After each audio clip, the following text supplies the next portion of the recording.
Hello friends, कैसे हैं आप लोग। मुझे उम्मीद है आप लोग बढ़िया होंगे और अपना ख्याल रख रहे होंगे। तो आज के इस वीडियो में मैं बताने वाला हूँ latest income rules, so that अगर आप फिनलैंड आने का प्लान कर रहे हैं वर्क परमिट के थ्रू, तो क्या है लेटेस्ट इनकम रूल, मिनिमम आपकी सैलरी कितनी होनी चाहिए पर मंथ, और अगर आप अपने स्पाउस को लाने वाले हैं तो उसके लिए भी आपकी मिनिमम सैलरी कितनी होने वाली है पर मंथ। ये सारा इन्फॉर्मेशन मैं आपसे आज इस वीडियो में बताने वाला हूँ। प्लस मैं आपको ये भी डिस्कस करने वाला हूँ कि वर्क परमिट वीज़ा आप कैसे अप्लाई कर सकते हैं फिनलैंड में। क्या आपको एक एजेंट की ज़रूरत है या आप खुद भी कर सकते हैं। प्लस अगर आप अपने स्पाउस को भी लाना चाह रहे हैं फिनलैंड, तो उसका क्या प्रोसेस है और कितना यूजुअली टाइम लगता है to get work permit for you, as well as अगर आप अपने स्पाउस को ला रहे हैं तो उसमें भी कितना समय लगता है। तो बने रहिएगा मेरे इस वीडियो के आखिरी तक। मैं आपसे ये सारा कुछ इन्फॉर्मेशन डिस्कस करने वाला हूँ। और अगर आपको ये वीडियो पसंद आए तो please do like this video and subscribe to my channel Namaste Videshi. तो चलिए फ्रेंड्स, शुरू करते हैं आज का ये वीडियो। फर्स्ट ऑफ ऑल, मैं आपसे बताने वाला हूँ कि अगर आप let's say work permit apply करना चाहते हैं फिनलैंड में, तो आप कैसे वर्क परमिट अप्लाई करना कर सकते हैं। तो देखिए फ्रेंड्स, मेरे को कई लोगों ने इंस्टाग्राम पे प्लस फेसबुक के कमेंट्स में भी मैंने पढ़ा कि उनको लगता है कि फिनलैंड आके हम जॉब ढूंढ सकते हैं और उसके बाद आपको जॉब मिल जाएगा। तो फ्रेंड्स, मैं फर्स्ट ऑफ ऑल ये बता देता हूँ कि फिनलैंड में ऐसा रूल बिल्कुल भी नहीं है कि फिनिश गवर्नमेंट आपको कोई वर्क वीज़ा प्रोवाइड करती है। ऐसा कोई रूल नहीं है फिनलैंड में। तो मेनली इसका ये मतलब है कि अगर आपको फिनलैंड में work based residence permit visa चाहिए, तो उसके लिए आपके पास एक कंफर्म जॉब ऑफर लेटर होना चाहिए। आपको पहले एक कंफर्म जॉब ऑफर होना चाहिए, सो दैट आप उसके बेसिस पे आप फिनलैंड में वर्क परमिट अप्लाई कर सकते हैं। तो इसका ये मतलब हुआ कि आप बिना वर्क के, बिना जॉब के फिनलैंड नहीं आ सकते जॉब ढूंढने के लिए। तो ये बहुत इंपॉर्टेंट है फ्रेंड्स, आपको ये जानना। आप प्लीज़ इस बात पे ध्यान दीजिए कि आप बिना जॉब के वर्क परमिट अप्लाई नहीं कर सकते। आपका वीज़ा, आपका टाइम, आपका रिसोर्स, आपका मेहनत सब बेकार चला जाएगा। तो इसलिए अब ये बहुत ज़रूरी है कि आप पहले एक जॉब ऑफर लीजिए, ऑफर लेटर लीजिए, आप कॉन्ट्रैक्ट लेटर लीजिए, कंफर्मेशन करिए अपने कंपनी के साथ, फिनिश कंपनी के साथ। और उसके बाद नेक्स्ट स्टेप क्या है कि जैसे ही आपको एक वर्क कंफर्मेशन मिल गया, आपको एक कॉन्ट्रैक्ट लेटर मिल गया, आपको सीधा जाना है एंटर फिनलैंड वेबसाइट पे। जी हाँ फ्रेंड्स, ये बहुत ज़रूरी है कि आप सब कुछ यूजुअली खुद ही कर सकते हैं। ऐसा कोई आपको ज़रूरत नहीं है कि एजेंट की ज़रूरत है। आप बहुत आसानी से इजीली, इंग्लिश में वेबसाइट है, मिग्री का वेबसाइट है एंटर फिनलैंड, उसका लिंक मैं इस वीडियो के डिस्क्रिप्शन बॉक्स में प्रोवाइड कर दूंगा। तो अब जैसे ही एंटर फिनलैंड वेबसाइट में गए, एक नॉर्मल आपको एक अकाउंट खोलना है। That is very easy. जैसे अगर आप फेसबुक, गूगल कोई भी अकाउंट खोलते हैं, सिंपल अपने उस तरह का एक अकाउंट खोलना है। आप वहाँ जाइए और वहाँ पे जाते ही आपको कुछ डॉक्यूमेंट्स प्रोवाइड करने होंगे, जिसमें से कि बहुत इंपॉर्टेंट तीन चार डॉक्यूमेंट तो बहुत ही ज़्यादा इंपॉर्टेंट है। First document that is of course your passport. Second document जो कि है आपका जो कंपनी आपको फिनिश कंपनी या फिनलैंड में जिस कंपनी से आपको जॉब ऑफर प्रोवाइड हुआ है, वो वाला document, plus contract letter from the Finnish company जो आपको जॉब दिया है। एंड फोर्थ डॉक्यूमेंट्स में भी आपके डिग्री सर्टिफिकेट्स, अगर आपके पास कोई एक्सपीरियंस लेटर है आपके प्रीवियस कंपनी में, तो वो सारे डॉक्यूमेंट्स आप अपलोड कर सकते हैं।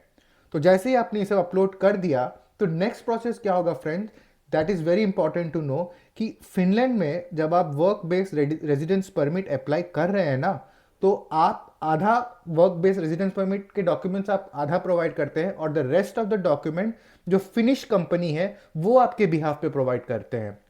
तो आप समझ रहे हैं मेरी बात। इसका मतलब ये हुआ कि आपने अपने डॉक्यूमेंट्स अपने होम कंट्री से एंटर फिनलैंड वेबसाइट में अपलोड कर दिए। फिर आपको अपने फिनिश कंपनी को नोटिफाई करना है कि देखिए मैंने अपने सारे डॉक्यूमेंट जो भी है एंटर फिनलैंड में अप्लाई कर दिए हैं, डाल दिए हैं। अब इसके बाद का स्टेप जो होगा, जो फिनिश कंपनी है वो अपने एंड से आपके बिहाफ पे जो रिक्वायर्ड डॉक्यूमेंट्स है वो अपलोड करेंगे। तो इसका मतलब हो गया कि ये हो गया 100% आपने जो एप्लीकेशन डाल दिया।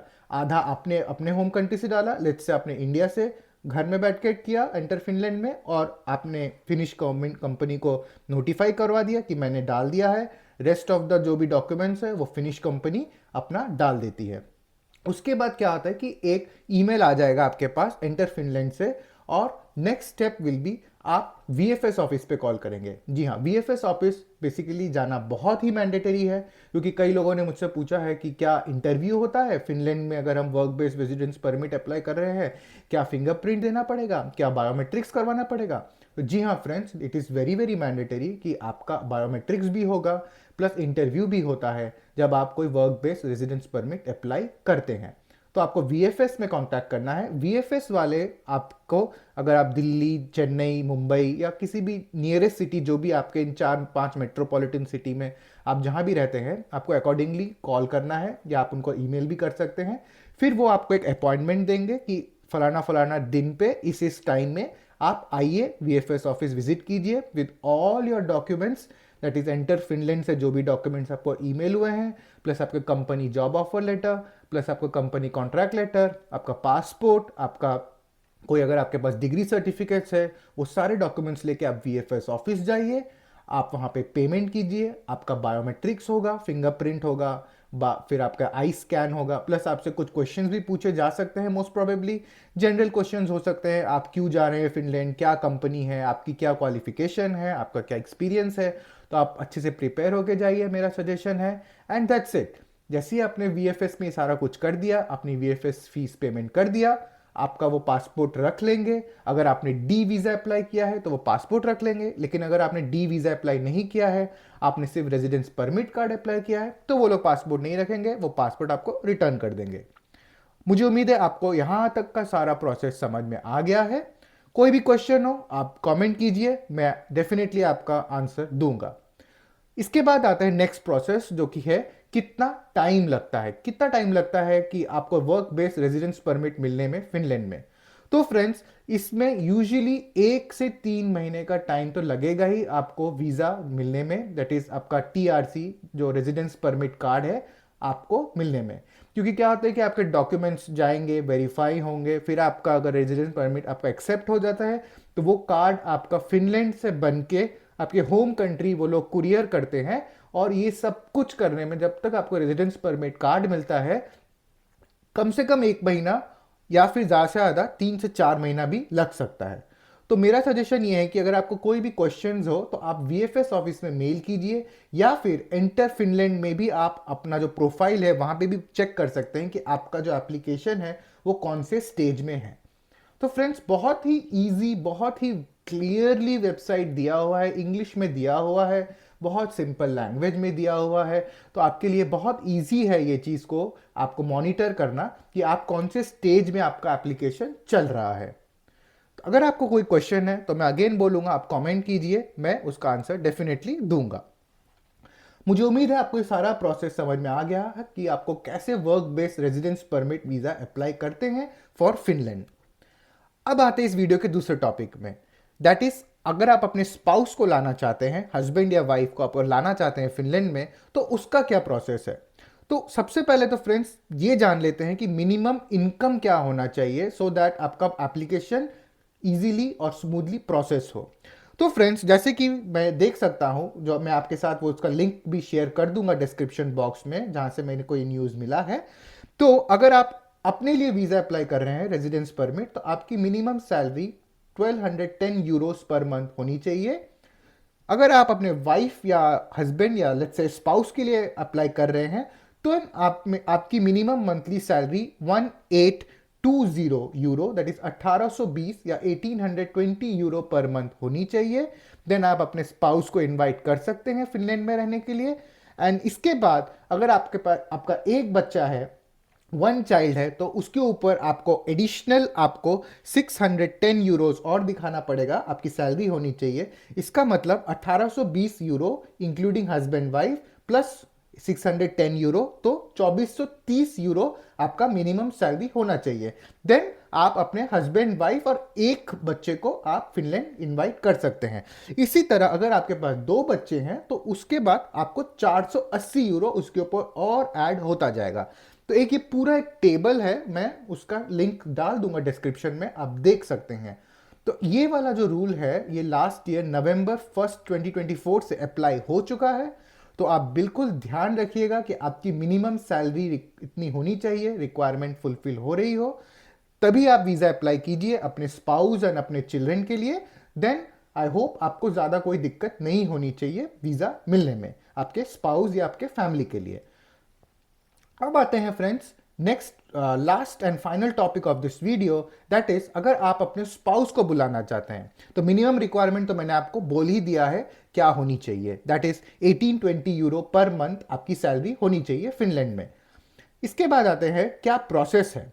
तो process is exactly the same जैसे कि आपको अपने लिए वीजा अप्लाई किया था, residence permit, work based residence permit. That is आपको दोबारा से इंटर फिनलैंड वेबसाइट पे जाना है, आप अपना एप्लीकेशन, इसमें क्या होगा कि आपको अपने डिटेल्स प्लस आपके वाइफ के डिटेल्स दोनों ही एंटर फिनलैंड में डालना पड़ेगा।